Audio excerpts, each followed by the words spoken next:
Good morning, everybody. Today I'm going to teach you about the one special uses this, that, they, those. I would also say to you that sir कि this, that, they, those ये uses है, but there की पेक्षा, it की पेक्षा, past की पेक्षा and is and are की पेक्षा कम यूज होता है. बट जानकारी होना चाहिए कि हाँ जो हमारा दिस दैट यूज है वो भी मायने रखता है. ऐसा नहीं कि नहीं मायने रखता है, but I would also say कि कुछ टेंस बहुत मायने रखते हैं. जो मायने नहीं रखते मैं बता रहा हूँ मैं, फिर भी हमें नॉलेज लेना चाहिए. हो सकता है काम आ जाए. तो जो भी चीजें हैं आप देख लीजिएगा, बट है जो कंटेंट है उसको देखिएगा, इतना नॉर्मल आप मत समझिएगा. Use of this, that, these and those. Okay, this means you better know here. That means वह, these means ये, और those means वे. Okay, अगर इसकी बात करें तो this, that, these, those ये भी हमारे सब्जेक्ट पार्ट के अंतर्गत आता है, सब्जेक्ट होता है. That's called determiners. ये सब्जेक्ट है, क्योंकि सेंटेंस को, कोई भी सेंटेंस को अगर आप बनाते हैं तो बिना सब्जेक्ट के आप नहीं बना सकते हैं. और सब्जेक्ट आपके दिमाग में दो होता है, singular and plural. He, she, it, Ram, Sita and I, we, you, they, Ram and Shyam, Sita and Gita. ये सब्जेक्ट आपके दिमाग में रहते हैं. But this, that, these, those भी हमारा सब्जेक्ट होता है. Subject are the 4 types. इसका डिटेल्स हम आपको जब सब्जेक्ट एंड प्रेडिकेट हम पढ़ाएंगे तो हम आपको बता देंगे. But this is the called subject. बिना सब्जेक्ट के तो सेंटेंस मॉडिफाई नहीं होगा. ओके, तो I would also say this is the called subject. और दिस, दैट, दी, दोज, आप दिस की एप्लीकेशन पास के लिए, दैट का एप्लीकेशन दूर की वस्तुओं के लिए होता है. ऐसा चीज है. इसका 2 चीजों में यूज होता है, जैसा कि मैंने आपको इट के बारे में पढ़ाया था, तभी मैंने आपको बता दिया था. बट यहाँ पर मेन कंटेंट केवल बताएंगे, फालतू चीजें नहीं कि हम उस पर ज्यादा एडिशनल. वैसे भी एडिशनल हमारे पास है ही नहीं है कि कोई एडिशनल मैटर्स या चीजों में फालतू चीजों एक भी शब्द में डालूं मैं, ऐसा कुछ नहीं है. तो I would say this, that, these को अगर आप ध्यान से देखेंगे तो पहली बात कि दैट का एप्लीकेशन आप देखिएगा. दैट मीन्स होता है वह, और ही मीन्स क्या होता है वह, और सी मीन्स क्या होता है, यहां पर भी इसका मतलब वह होता है. तो अब ये वह के लिए 3 चीज आता है. दैट आता है, ही आता है, सी आता है.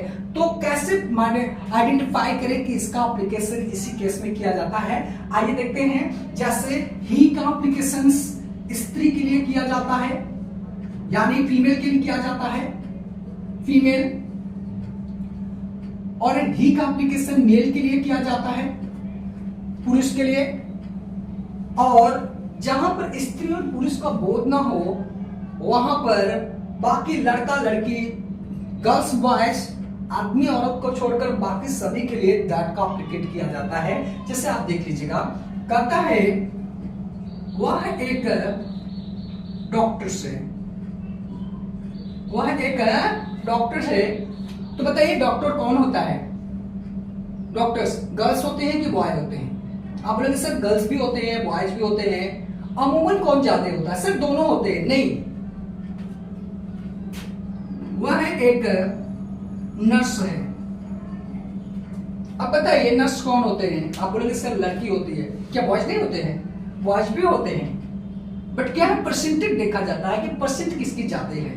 तो गर्ल्स में, नर्स में गर्ल्स के परसेंट ज्यादा होते हैं. और ये मैसेज देता है कि यहाँ पर परसेंट किसका ज्यादा है. इसलिए इस केस में सी इज ए नर्स लगाते हैं. और डॉक्टर्स दोनों होते हैं भाई, हर डिपार्टमेंट में दोनों होते हैं. गर्ल्स एंड बॉयज दोनों हर एक डिपार्टमेंट में अमूमन पाए जा रहे हैं. यही इंडिया की विशेषता है.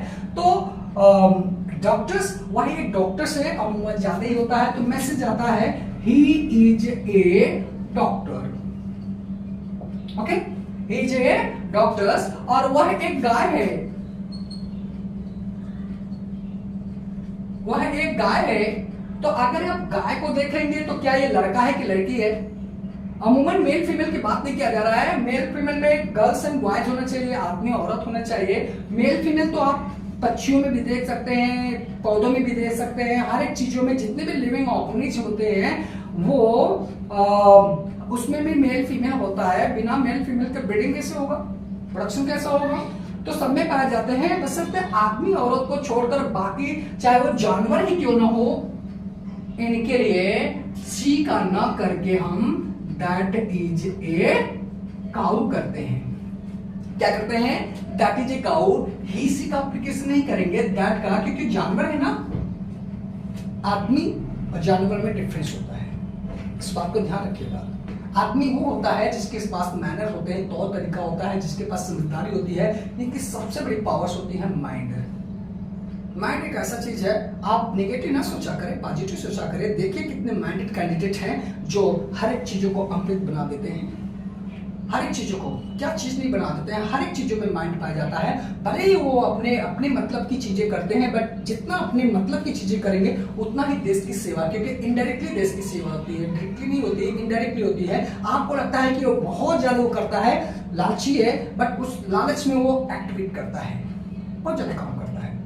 प्रोडक्शन हमारे देश का ही बन रहा है, हमारे सोसाइटी का। आप भी करिए, आपको भी बनेगा। तो I would also say to you that से कि फिलॉसफी बातें हैं, और फिलॉसफी बातें भी बहुत अच्छी बातें होती है, एंड नॉलेज में हमको नॉलेज मिलता ही जाता है। तो आई वुड से ये हमारा दिस दैट के कंसेप्ट में आता है। और एक और भी प्रॉब्लम होती है, जैसे कि आप देख लीजिएगा, दोज मीन्स होता है वे, और दे मीन्स भी होता है वे। तो इस वे और इसमें क्या डिफरेंस होता है? ये पर्सन के लिए एप्लीकेट किया जाता है। वे मेरे माता पिता हैं, वे मेरे माता पिता हैं। तो माता पिता कोई पर्सन होता है, इसके लिए कर देंगे they are my parents. Automatically आपको फील होगी कि इसका कनेक्शन किससे किया जा रहा है। जैसे यहां से कनेक्शन हमारा जाए, मैसेज गया आपको, डॉक्टर से भी मैसेज गया, दोनों होते हैं लेकिन मैसेज आपको मिल जाएगा, राइट? यहां से भी मैसेज मिल गया कि ये क्या है, आदमी औरत नहीं है, ये मेल फीमेल है, लेकिन आदमी औरत लड़के लड़कियां से हटके हैं। तो किसका एप्लीकेशन किए, ऑटोमेटिकली यहां से मैसेज मिलेगा आपको कि इस वे के लिए हम दोज का करें कि दे के करें, क्योंकि माता पिता मेल आदमी औरत होते हैं, इसलिए इनके साथ दे का एप्लीकेशन किया जा रहा होता है। और वे पुस्तकें हैं, जानवर हैं, पुस्तकें हैं, या जो भी हमारे नॉलेज हैं, वे पुस्तकें हैं। तो आप लिखते हैं those are books. Those are books, क्योंकि ये पर्सन नहीं है, एक दूसरे है। तो ये डिफरेंस आपको देखने को मिलेगा। दिस दैट दिस की ये प्रॉब्लम होती है बच्चों को सामने, जो कि आप इस तरीके से आप उसको मॉडिफाई कर सकते हैं। दूसरी चीजें इस नॉलेज में बहुत अच्छी चीजें, जैसे दिस दैट दिस को जब मैंने पढ़ाया और मैंने इसको मैं फील किया, तब हमको समझ में आया कि जरूरत है, इसमें भी काम है, और इस काम को आप जानें। काम ही तो था, जो आपको नहीं था, तो मैंने आपको बताया, क्लियरेंस आप जाने करिएगा। और आई वुड से अब प्रॉब्लम क्या आती है, जैसे आप जब ट्रांसलेशन करते हैं तो आपको सामने होते हैं कि वह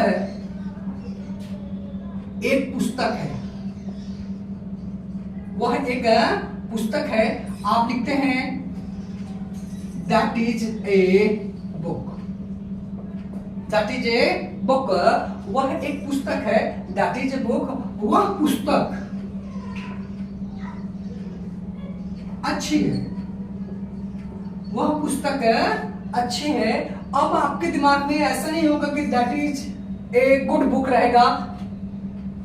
कोई बच्चा लिखता है that is a good book, but ये गलत है। इसका सब्जेक्ट क्या होगा, वह पुस्तक अच्छी है। ये ऐसे करेंगे दैट, ये गलत है, that book is good, that book is good, ये आपको सही रहेगा। बच्चे क्या करते हैं, डायरेक्टली ऐसे ट्रांसलेट कर देते हैं, राइट। बट ऐसा नहीं है। अब ये इतना बड़ा सब्जेक्ट हो गया, इस चीज को लेकर करते हैं। इसी तरीके से यह वह भी कंसेप्ट में वे पुस्तकें अच्छी हैं, वे पुस्तकें मेरी हैं, वे पुस्तकें मेरी हैं। अगर मैं बात करूं मैं दोज बुक्स, वे पुस्तकें, क्या बोल रहा है, वे पुस्तकें आर, भाई एक से जाते हैं, आर लगाएंगे। दोज बुक्स आर में, लास्ट में अगर जाएगा तो मी का क्या हो जाएगा, माइन हो जाएगा। तो those books are mine, those books are mine. इस तरीके से आप ये बात देख रहे हैं। बारीकियां देखने की कोशिश करिए कि यहां पर बारीकियां, वह एक पुस्तक है, वह पुस्तक अच्छी है, वे पुस्तकें मेरी हैं, राइट, वह तुम्हारी पुस्तक है, वह तुम्हारी पुस्तक है। लिखते हैं that is your book, that is your books. और यहीं पर लिखते हैं वह पुस्तक तुम्हारी है। अब देखिए थोड़ी सी आप चेंजेस करते हैं कि वह तुम्हारी पुस्तक है तो लिखते हैं दैट इज योर बुक्स, लेकिन यहां पर वह पुस्तक तो आप लिखेंगे दैट बुक इज योर्स। ध्यान की बात, इसके बाद अगर आप कोई ऑब्जेक्ट आया तो इसमें यस नहीं लगाएंगे, लेकिन जैसे ही ये लास्ट मोमेंट में आपको योर रहेगा तो यस लगा के यस लगा देते हैं, यानी दैट बुक इज योर्स है। ये योर जो है कि लास्ट में आएगा तो नियम होता है कि इसके बाद यस लगा दिया जाता है। जैसे वह पतंग, वह अच्छी पतंग है,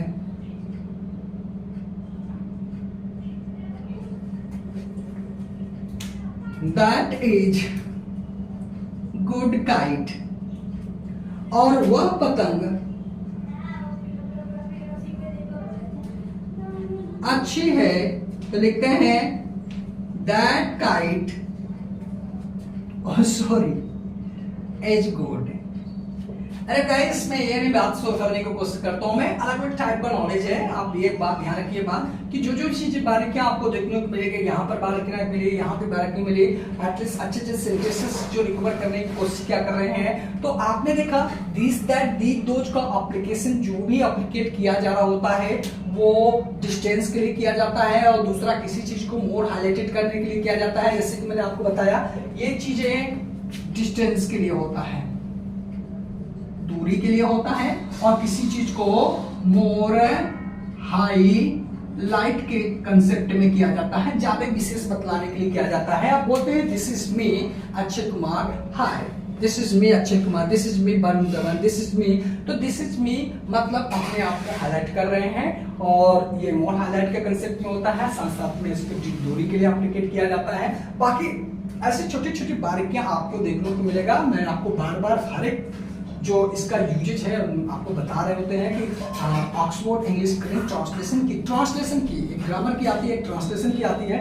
उस ट्रांसलेशन की बुक्स को हम परचेज करते हैं तो उसमें प्रैक्टिस सेट दिया रहता है, और उस प्रैक्टिस सेट में जो जो भी बारीकियां हैं मैं आपको बता दिया कि आपको देखिए वहां पर मैं आपको डिफरेंस बताया कि वह में क्या डिफरेंस होता है, तो उसको आप ट्रांसलेट कर सकते हैं। वे में क्या डिफरेंस होते हैं उसको ट्रांसलेट कर सकते हैं, और उसमें जो जो बारीकियां हैं इस तरीके से आपको बारीकियां देखने को मिल सकता है। और उसको लेने के बाद उसका ट्रांसलेशन करेंगे तो आपके दिमाग में परफेक्ट बातें आ जाएगी, और आप उसको ट्रांसलेट करिए। डिफरेंट टाइप के बच्चे होते हैं, अगर आपका इस पर पकड़ है तो उसको आप ना आप ट्रांसलेट करें, पकड़ नहीं है तो उसको आप जब आप ट्रांसलेट करेंगे तो आपके दिमाग में बहुत अच्छा जाएगा। क्योंकि कितना हम ज्यादा सेंटेंसेस को लिखे, हम जो मेन कंटेंट होता है उसको हम बताएंगे, और ज्यादा हम मतलब हम एग्जाम्पल को नहीं दे सकते हैं। एग्जाम्पल को देने का मतलब ये आप उसका लीजिए, आप अपने टाइम को बचाइए। और मुझे भी बहुत से वीडियोस को शूट करना है, बहुत सी इंफॉर्मेशन जो मेरे पास है अच्छी अच्छी उसको भी देना है। तो आई थिंक दैट्स कि यू एंजॉय ऑफ दिस। एक छोटा सा नॉलेज रहा दिस दैट दिस के बारे में, इसके नॉलेज को लेकर आप आगे बढ़ने की कोशिश करिएगा। Thanks to watch my video.